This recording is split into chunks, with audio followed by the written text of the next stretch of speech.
Bienvenidos a Qué Maravilla Viaja, Come y Cocina. En el episodio de hoy me encuentro en mi pequeño jardín porque quiero compartir contigo una receta que es de mi infancia, la receta del limber de coco, que sin duda hay diferentes versiones, pero esta versión es la que recuerdo cuando comía cuando era pequeña durante los veranos. Así que vamos a comenzar con este video ya. Y si te interesan los viajes, no olvides suscribirte porque también viajo alrededor de los Estados Unidos donde aprendemos de los lugares y de la cocina. Así que vamos a comenzar ya con este video. Y para esta receta vamos a utilizar un coco entero, una taza de leche de coco, una de crema de coco y media taza de leche condensada adicional. Vamos a utilizar también canela, pero ahora vamos a ver cómo puedes abrir un coco. Con un instrumento puntiagudo vas a hacer un agujero en uno de los hoyos que tiene el coco para extraer el agua.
Puedes usar así la leche rallada o separar el coco rallado para tostarlo luego y añadirlo en la superficie del limber o de las paletas.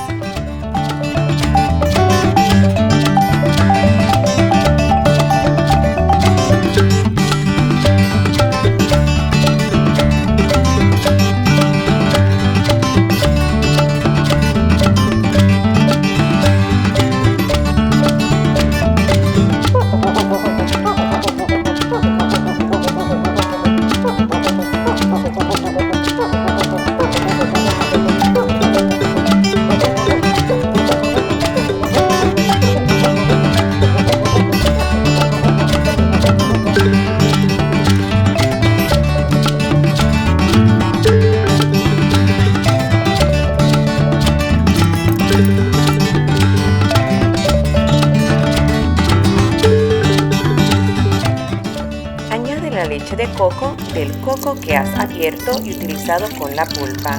Y recuerda que si no tienes un coco también puedes hacerlo reemplazándolo con agua de coco, media taza o una taza de agua. Pero si ya la tienes el coco, utiliza los siguientes ingredientes con esta receta.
ahora sí, a servir estos ricos Limburgers y paletas de coco. Espero que los disfrutes y para más recetas y videos de viajes, no olvides suscribirte a mi canal Qué Maravilla Viaja, Come y Cocina y nos vemos hasta la próxima.